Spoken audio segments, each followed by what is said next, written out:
Hey, so welcome to my eCPPT exam review. This is not the same as the PTP course review. I wanted to keep the two separate. So if you're looking for that, just scroll on to the side and watch that instead. Before I begin, if you find this helpful at all, please do me a favor and hit the like and the subscribe button. It really helps me out personally. And anyway, let's get into it. So first I'm going to talk about my experience, then I'm going to go into a little bit of exam advice, and I'll talk about how I prepped, how I recommend you prep, and below all this you'll see some resources and links to stuff that I found pretty helpful for myself when I went through the exam. So the timeline of my exam was pretty comical looking back on it now. Day one, I started on Valentine's Day at about 6:30 in the evening. I got an awesome start. Within a couple hours, I routed the first box, and I made solid progress. I enumerated a little. I went to bed feeling pretty confident at about 12:30. Day one and a half, day two, however you want to call it, I woke up at 6, and this day was pretty uneventful. I enumerated, and yes, enumerating is very important, but there comes a time in a penetration test where you should be done enumerating and moving on, and I did not reach that on day two. I was pretty frustrated. I think I forgot to eat a meal or two that day, and I ended up going to sleep at about 2 a.m. It was a rough day. So day three, I woke up, I started working around 6 o'clock. I was on very little sleep, and I already started to be frustrated from the lack of progress I had on the day prior. I was starting to feel like I was falling behind, and I was getting a little worried. Then after lunch, I sat that back down on my computer, and a couple things started to click, and I tried a few things, and I ended up gaining access to a couple boxes, and I felt pretty good. And it is important to have those little wins, because that is huge for morale, and it helps you, once you get that ball rolling, just keep rolling with it, especially during the exam. Don't forget to take breaks though. That's just as important. I end of the day getting, if my memory serves me correctly, I started working on a little bit of custom exploit development. I didn't finish it, and I decided to go to bed around 1 o'clock or so. On day four, up until lunchtime, I was trying to figure out what I was doing wrong with the custom exploit development. I went through a whole bunch of stuff. I went through my course notes. I enumerated the web. I looked on the PTP course notes, through the videos. I couldn't figure out what I was doing wrong, and I was really getting down on myself, to the point where in the evening I actually started looking up the exam retake policy, because I wasn't so sure I was going to finish this. Yeah, I was pretty down on myself. And then finally at, like, I don't know, 11:30, 12 o'clock at night, I finally figured out what I was doing wrong. I tried something different, and it actually ended up working. And props to you, eLearnSecurity, for making us think outside the box. I'll just say that. Pretty impressive. So day five, I woke up and I ended up getting root to that last box that I used the custom exploit development on, and all that was left now was getting to the DMZ and rooting that machine.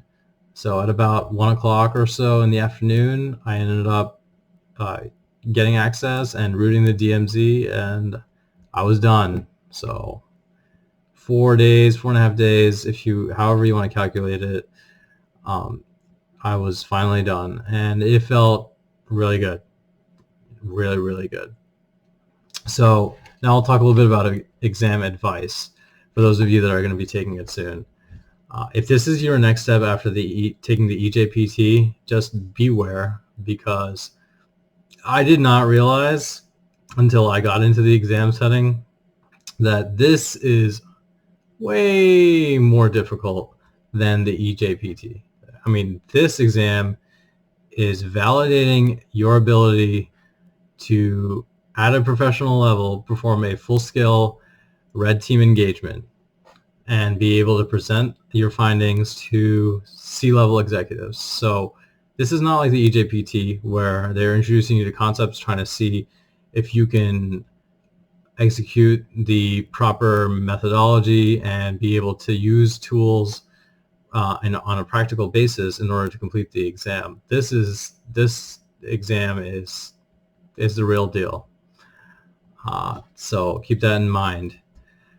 Tip number 2, keep track of what you're doing. If it didn't work the first time, don't bother trying it again and again in hopes that it'll magically work and some unicorn will come by to save the day and say, hey, congrats, you finished the exam.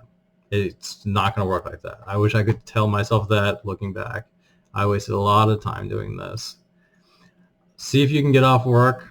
That will only help you focus on the exam. If you can't manage that, then it is what it is, but that's my personal recommendation, is at least take a couple vacation days for this exam. Do not do a fresh Kali install. If you have everything configured properly and it's been working for you through the lab environment, keep it as is. Upgrading to the latest version of Kali will probably actually hurt you, because then you're going to get some incompatibilities. Certain things aren't going to work properly. You're better off just using a well-known configuration that you know works best for you. Don't do 16-hour work days on the exam. I did, and it was awful. It led to frustration, and yeah, it was rough. Plan your meals, eat healthy, remember to hydrate, remember to take breaks. Towards the end of the exam, I started to take breaks. During the beginning, I did not. Find something that makes you laugh. I was watching episodes of The Office because I think that show is hysterical.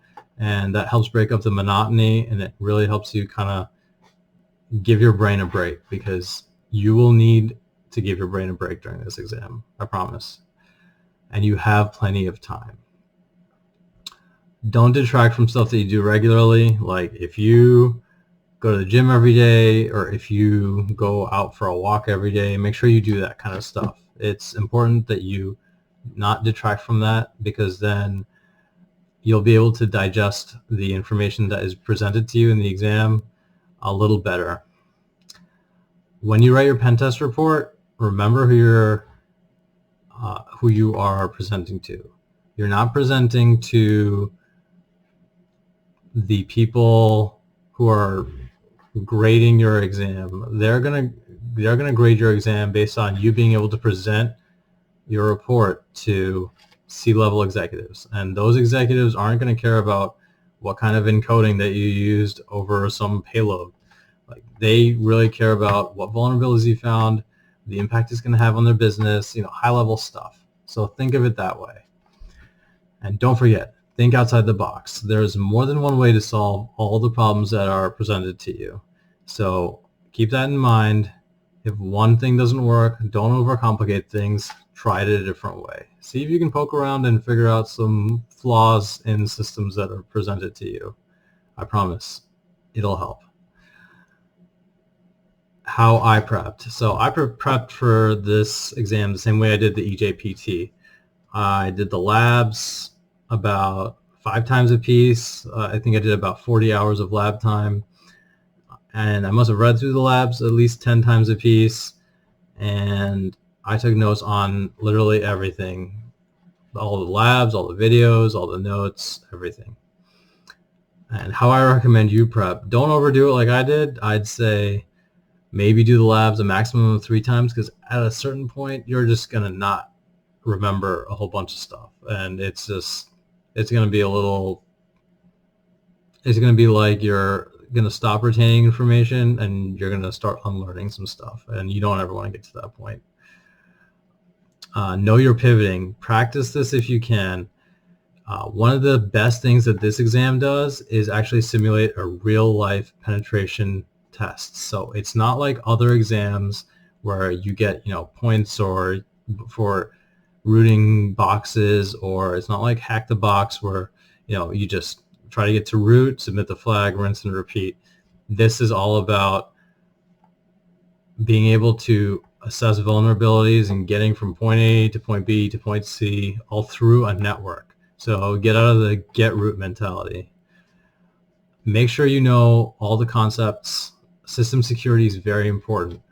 So make sure you understand how to do custom exploit development. It is critical for you to know that in order to pass the exam. And lastly, make sure that you learn about basic operating system stuff.